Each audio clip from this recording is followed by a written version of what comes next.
नमस्कार विद्यार्थी मित्रांनो, कसे आहात तुम्ही? तुम्हा सर्वांचा अभ्यास मित्र परिवारामध्ये खूप खूप स्वागत आहे.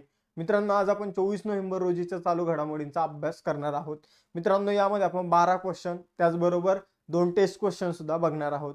तुम्हाला जर ही सिरीज आवडत असेल तर लेक्चरला लाईक, चॅनलला सबस्क्राईब करायला विसरू नका. बघा मित्रांनो, लेक्चर सुरू करण्यापूर्वी आपण एक यशवंत बॅच सुरू केलेली आहे, जी कंबाईन ग्रुप बी आणि ग्रुप सी साठी मोस्ट इम्पॉर्टंट बॅच आहे. आता ही जी बॅच आहे ही 4 महिन्यासाठी आहे आणि या बॅचची फी 999 रुपये एवढी आहे. ठीक आहे. तर आता या बॅचचा एवढी फी जी आहे ती फक्त या मंथ एंड पर्यंतच असणार आहे. याची सगळ्यांनी दखल घ्यावी. त्याचबरोबर आपण 1 मंथ रिव्हिजन बॅच सुरू करणार आहोत 2 डिसेंबर पासून, जिची फी 499 रुपये असणार आहे. त्याचबरोबर राज्यसेवा आणि कंबाईनसाठी आपल्याकडे टेस्ट सिरीज सुद्धा आहे.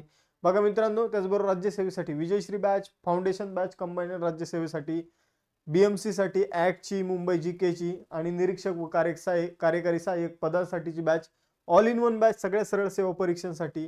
त्यानंतर रेल्वे भरतीची आणि पोलीस भरतीची बॅच सुद्धा आपल्याकडे उपलब्ध आहे. त्याचबरोबर आपल्याकडे अभ्यास मित्र प्लॅटफॉर्मवर वेगवेगळ्या रिव्हिजन नोट्स उपलब्ध आहे, ज्या तुम्ही ऍप्लिकेशनवर परचेस करू शकता. आज तुम्हाला मारुती सरांच्या आधुनिक भारताच्या इतिहासाच्या नोट्स उपलब्ध होऊन जातील. बघा मित्रांनो, इथं जर बघितलं तर हे आहे आपलं अभ्यास मित्र ऍप्लिकेशन, जे तुम्ही डाउनलोड करू शकता आणि वेगवेगळ्या अभ्यास विषयक साहित्याचा फायदा घेऊ शकता. टेलिग्राम चॅनलवर या लेक्चरची लिंक तसेच इतर लेक्चरच्या लिंक प्लस पीडीएफ जे आहे ते तुम्हाला टेलिग्राम चॅनलवर मिळून जातील आणि इंस्टाग्रामवर तुम्हाला अभ्यास विषयक रील्स बघायला मिळेल. आज आपण 24 नोव्हेंबर रोजीच्या चालू घडामोडी बघणार आहोत. इथं आजच्या लेक्चरचा पहिला क्वेश्चन आहे मित्रांनो, मिस चाम इंडिया 2024 चा किताब कोणी जिंकला? तर मिस चाम 2024 चा किताब शिवांगी देसाई यांनी जिंकला. या सध्या पुण्यामध्ये इंडियन लॉ स्कूल जे आहे तर त्याच्या 3rd इयर मध्ये शिक्षण घेत आहे. म्हणजे महाराष्ट्रातील एका व्यक्तीला एवढा मोठा पुरस्कार मिळतो, ही खूप मोठी बाब आहे. आता व्हिएतनाम मध्ये मिस चाम वर्ल्ड जी स्पर्धा होणार आहे तर त्यामध्ये शिवांगी देसाई ज्या आहे तर त्या भारताचं प्रतिनिधित्व करणार आहे. त्यांनी मिस चाम इंडिया स्पर्धा जिंकली. आता मिस चाम वर्ल्ड या स्पर्धेमध्ये त्या भारताचं प्रतिनिधित्व करणार आहे. बघा मित्रांनो, ही स्पर्धा जी आहे ती व्हिएतनाम मध्ये होणार आहे डिसेंबर महिन्यामध्ये. यानंतर पुढे जाऊया. कोणता देश तब्बल 40 वर्षानंतर नाही म्हणता येणार, जवळपास आपण असं म्हणू शकतो की 34 वर्षानंतर आपली पहिली राष्ट्रीय जनगणना करत आहे.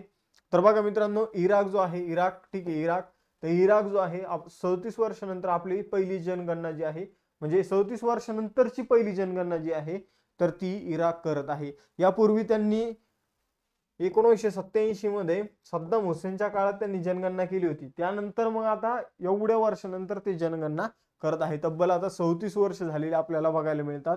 आता ही जी जनगणना आहे यासाठी जवळपास जर आपण बघितलं तर 1,20,000 जे काही आपण म्हणूया जनगणना विषयक अधिकारी जे आहे, कामगार जे आहे, त्यांचा समावेश करण्यात आलेला आहे. इराणच्या 11 प्रांतामध्ये घरोघरी जाऊन डेटा जो आहे तो गोळा केला जाणार आहे. ठीक आहे.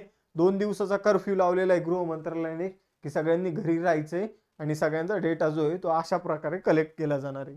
यानंतर पुढे जाऊया. बघा मित्रांनो, तर इराणमध्ये या जनगणनेचा उद्देश आपण जर बघितलं तर योजना सुरू करण्यासाठी महत्वाचा रोल असतो जनगणनेचा, की किती लोकांसाठी आपल्याला कोणती योजना सुरू करायची, किती लोकांना दारिद्र्यातून बाहेर काढायचे, हे सगळ्या डेटाचा, जनगणनाविषयक डेटाचा खूप मोठा फायदा होत असतो.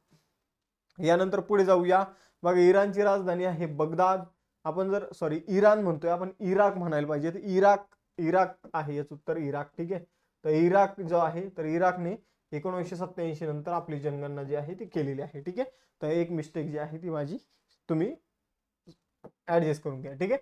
तर आपण जर बघितलं इराक हा अरबी शब्द, याचा अर्थ आहे सुपीक. ठीक आहे. त्याचबरोबर जर बघितलं तर मध्य आशियातील हा एक देश आहे, मध्य पश्चिम आशियातील हा एक देश आहे. इराकचे सध्याचे अध्यक्ष अब्दुल लतीफ रशीद. त्यानंतर पंतप्रधान आहे मोहम्मद शिया अल सुदानी. इराकी दिनार जे ते तिथलं चलन आहे. समलैंगिकता या शब्दावर त्यांनी बंदी घातलेली आहे.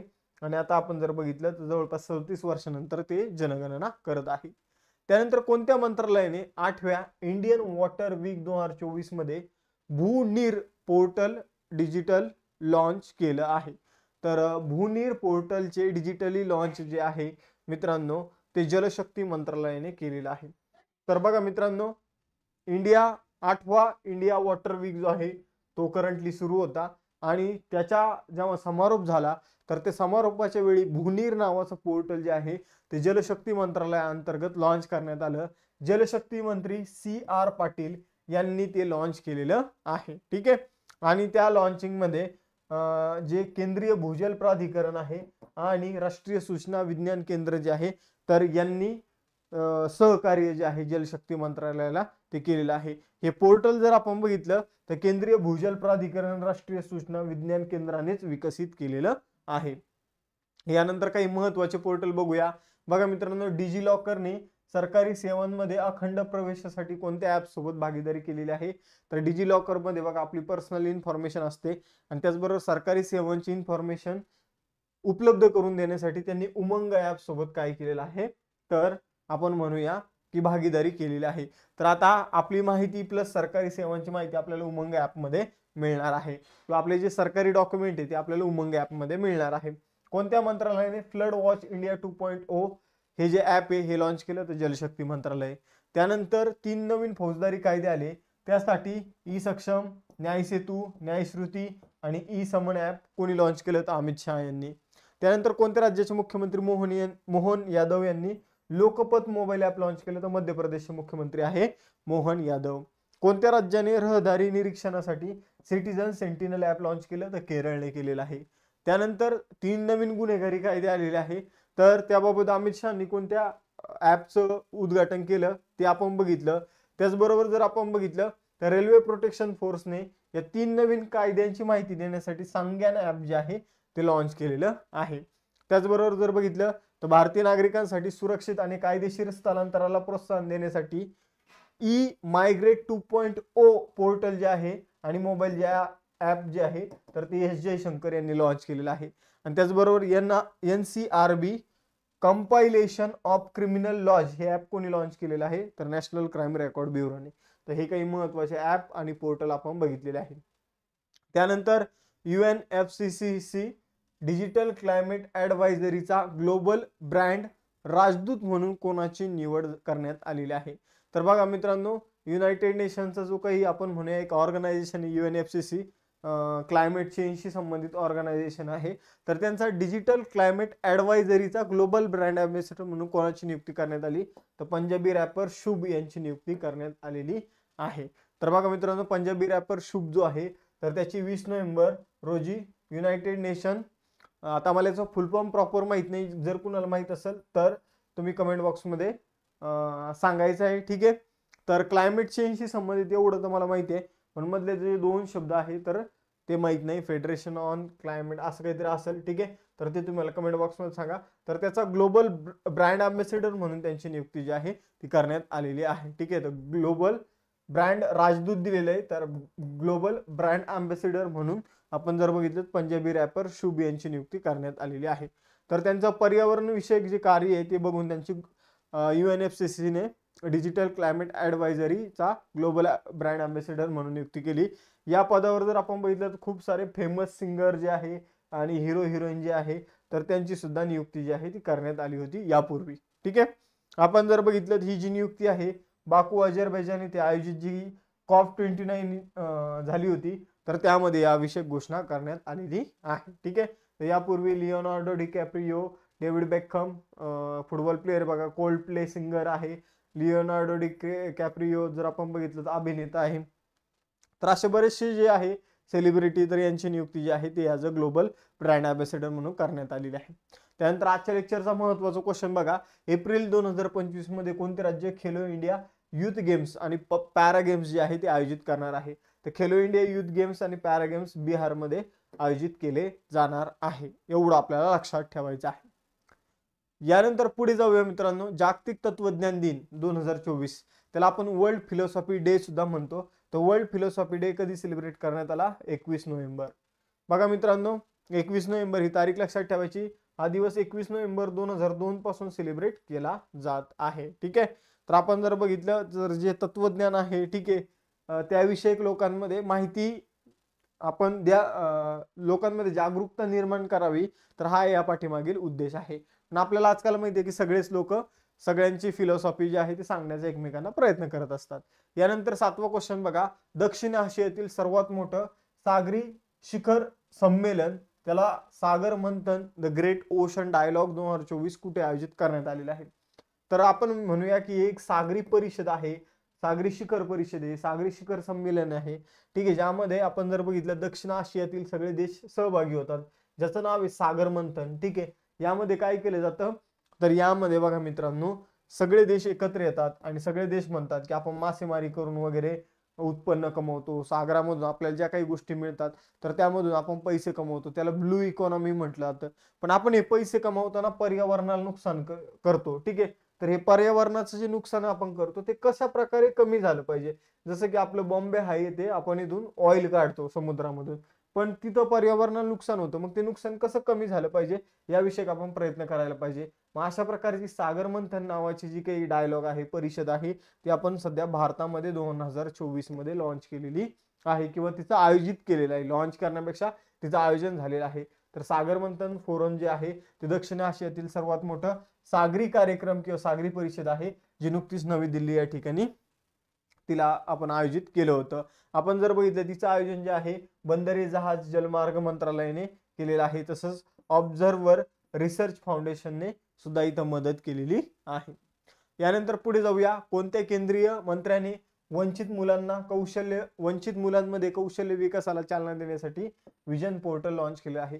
आपल्याला प्रश्न असा येऊ शकतो की विजन पोर्टल कोणासाठी लॉन्च केलेलं आहे, तर जी मुलं वंचित आहे, अनाथ आहे, त्यांच्यासाठी आपण विजन पोर्टल लॉन्च केलेलं आहे. आणि विजन पोर्टल जे आहे तर ते कोणी लॉन्च केलं, तर डॉक्टर जितेंद्र सिंह यांनी विजन पोर्टलचं अनावरण जे आहे ते केलेलं आहे. ठीक आहे, लक्षात ठेवा, केंद्रीय मंत्री जितेंद्र सिंह जे आहे तर त्यांनी विजन पोर्टल जे आहे ते लॉन्च केलेलं आहे. त्यांनी माहिती दिली की जी स्टार्टअपची संख्या 2014 मध्ये 350 ते 400 होती, ती आज 1,67,000 पोहोचलेली आहे. आणि त्याचबरोबर जर बघितलं तर व्हिजन इंडिया जे आहे 2047 पर्यंत आपल्या देशाला जे विकसित होण्याचं आपण टार्गेट ठेवलेलं आहे, तर त्यामध्ये व्हिजन इंडिया सारखे जे काही प्रोजेक्ट असणार आहे तर ते खूप महत्वाचे असणार आहे. ठीक आहे, तर आपण जर बघितलं विजन पोर्टल जे आहे ते खूप महत्वाचं असणार आहे. भारताचं विकसित भारत होण्याचं टार्गेट आहे 2047, तर त्यासाठी व्हिजन पोर्टल सारखे उपक्रम अतिशय महत्वाचे आहे. वंचित मुलांसाठी व्हिजन पोर्टल सुरू करण्यात आलेलं आहे, त्यांच्यातील कौशल्य, त्यांच्यातील टॅलेंट जे आहे तर त्याला चालना देण्यासाठी, त्यांना काम उपलब्ध करून देण्यासाठी. यानंतर कोणत्या शेजारील देशाच्या राष्ट्रपतींनी लष्कर प्रमुख जनरल उपेंद्र द्विवेदी यांना लष्कराचं मानद जनरल पद देऊन सन्मानित केले आहे. तर बघा मित्रांनो आपले लष्कर प्रमुख जे आहे उपेंद्र द्विवेदी यांना लष्कराचं मानद जनरल पद कोणी दिलेलं आहे, तर नेपाळने दिलेलं आहे. बघा मित्रांनो, नेपाळचे जे काही पंतप्रधान आहे रामचंद्र पौडेल यांनी एका कार्यक्रमामध्ये नेपाळचं लष्कराचं पद आहे जनरल, ते आपल्या लष्कर प्रमुखांना दिलेलं आहे. ठीक आहे, यानंतर पुढे जाऊया. बघा बाकी जास्त काही लक्षात ठेवायची गरज नाही. यानंतर 10वा क्वेश्चन, भारताने कोणत्या देशाने leadership group for industry transformation च्या 6व्या वार्षिक शिखर परिषदेचं सहअध्यक्षपद भूषवलं. तर बघा मित्रांनो, भारत आणि स्वीडनने मिळून leadership group for industry transformation नावाची परिषद आहे, 6वी परिषद ही आयोजित करण्यात आली होती. तर भारत आणि स्वीडनने मिळून त्याचं अध्यक्षपद जे आहे ते भूषवलेलं आहे. भारत आणि स्वीडनने बाकू अझरबैजान येथे लीडरशिप ग्रुप फॉर इंडस्ट्री ट्रान्सफॉर्मेशनची 6वी शिखर परिषद जी होती तर तिच्यामध्ये अध्यक्षपद म्हणून भूषवलं होतं, हे आपल्याला लक्षात ठेवायचं. यानंतर पुढे जाऊया, कोणता देश प्रथमच स्पेशल ऑलिम्पिक एशिया पॅसिफिक बोके आणि बॉलिंग स्पर्धा जी आहे ती आयोजित करेल. तर बघा मित्रांनो, स्पेशल ऑलिम्पिक एशिया पॅसिफिक बोके नावाची एक स्पर्धा आहे. या स्पर्धेमध्ये जे दिव्यांग खेळाडू असतात तर त्यांच्यासाठी वेगवेगळे खेळ जे आहे ते आयोजित केले जातात. आणि बॉलिंग स्पर्धा काय असते, तर बघा ते तुम्ही बघितलं असेल की एक मोठा चेंडू असतो आणि 3 बोटामध्ये त्याला पकडायचं आणि असं फेकायचं आणि समोर असे 10-12 काय ठेवलेले असतात, तर आपण म्हणूया 10-12 अशा छोटे छोटे आपण म्हणूया जसं कुंड्या असतात तर तसं ठेवलेलं असतं आणि त्याला पाडायचं असतं, तर त्याला बॉलिंग म्हटलं जातं. तर त्या दोन्ही स्पर्धा ज्या आहे त्या या वर्षी भारतामध्ये आयोजित केल्या जाणार आहे. तर लक्षात ठेवायच्या, या दोन्ही स्पर्धा ज्या आहेत त्या भारतामध्ये आयोजित केल्या जाणार आहे.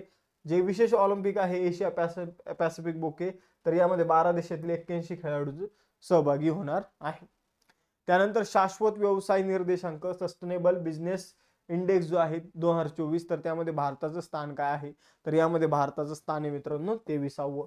यामध्ये पहिल्या स्थानावर कोण आहे, तर पहिल्या स्थानावर न्यूझीलंड आहे, दुसऱ्या स्थानावर युनायटेड किंगडम आहे आणि तिसऱ्या स्थानावर ऑस्ट्रेलिया आहे. बघा मित्रांनो, आपण जर बघितलं तर शाश्वत व्यवसाय निर्देशांक जो आहे यामध्ये भारताला 24 गुण मिळाले. भारत यामध्ये 23व्या स्थानावर आहे.